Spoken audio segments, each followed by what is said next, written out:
নমস্কাৰ বন্ধুসকল, মোৰ ইউটিউব চেনেলত আপোনালোকক স্বাগতম জনাইছোঁ। বন্ধুসকল,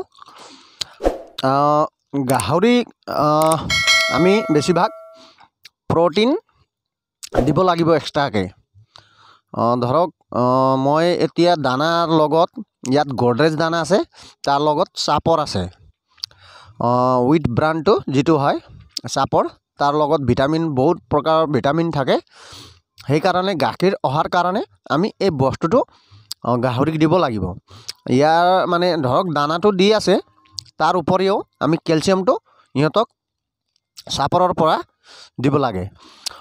মই দানাৰ লগত অলপ দানা মিলাইছোঁ ইয়াত, গডৰেজ দানা, যিহেতু গডৰেজ দানা অলপ দিছোঁ আৰু বেছি চাউলৰ খুদি আৰু চাপৰ।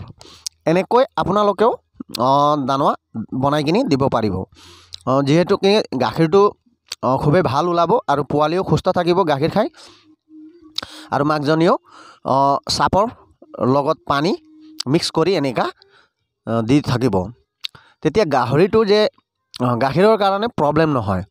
আপুনি স্ক্ৰীনত দেখা পাই আছে যে উইথ ব্ৰাণ্ডৰ কণ্টেণ্ট কিমান প্ৰকাৰৰ আছে, আপোনালোকে এইটো দেখা পাই আছে। এনেকৈ আপোনালোকেও দি থাকিব, যিহেতু কি গাহৰিৰ কাৰণে বহুতেই ভাল হ'ব।